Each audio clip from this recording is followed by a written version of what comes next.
Good morning, everybody. This is Father Bernardo of the Institute of the Incarnate Word.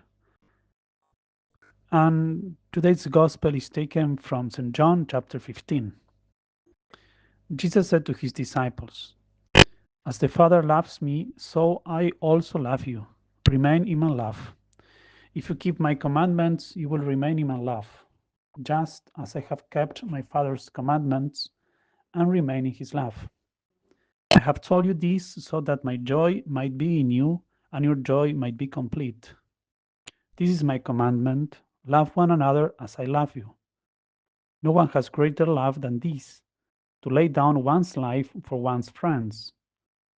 You are my friends if you do what I command you.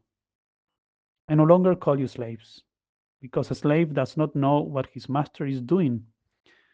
I have called you friends, because I have told you everything I have heard from my Father. It was not you who chose me, but I who chose you and appointed you to go and bear fruit that will remain, so that whatever you ask the Father in my name, he may give you. This I command you: love one another."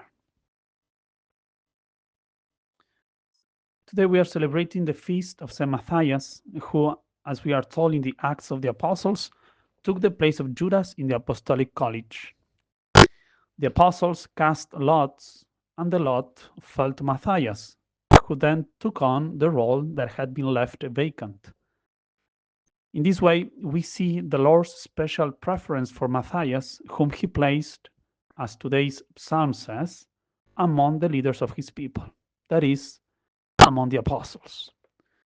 And just as he did with Matthias, the Lord continues to do with many others whom he calls to be his ministers, dedicating themselves entirely to the sacred mysteries, especially the Eucharist. That's why we can say that this year the feast of St. Matthias is very well timed, as it coincides precisely with the week of the Good Shepherd, during which the entire Church prays in a special way for the increase of priestly vocations. In today's Gospel, taken from the Last Supper discourse, we read that our Savior says to the apostles, "It was not you who chose me, but I who chose you and appointed you to go and bear fruit." And just as he did 2,000 years ago, Jesus Christ continues to do so today, in 2025. But for the Lord to call and for those that are called to respond, our prayers are needed. Our cooperation is needed. Just as the apostles took the initiative to find Matthias to fill the vacant place left by Judas, each of us must take the initiative to seek out young people who can continue the mission of making Christ present throughout history. This initiative of being instruments in the task of fostering priestly vocations consists, above all, in fervent and persevering prayer so that the Lord of the harvest may send out laborers. But it does not stop there. We must also know how to challenge young people so that they are not deaf to the call of the Good Shepherd. Each one of us must become an effective means used by God to increase the number of his priests. And this obligation becomes even more urgent today when priests are clearly lacking.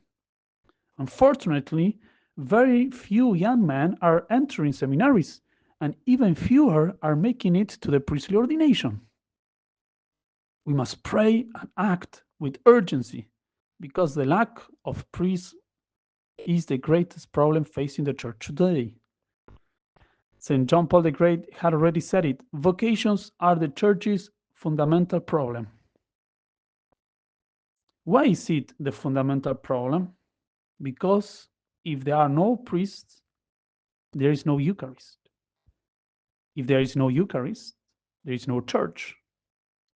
And if there is no church, there is no salvation. Pope Leo XIV recently said the church needs vocations.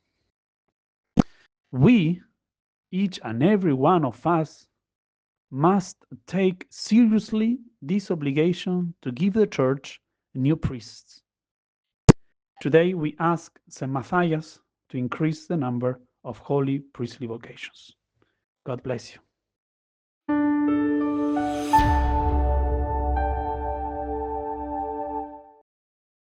If you found this video fruitful, please feel free to share it with a friend or family member. Or if you would like to learn more about our missionary priests throughout the world and how to support them, please visit iveamerica.org. Thank you for watching, and God bless.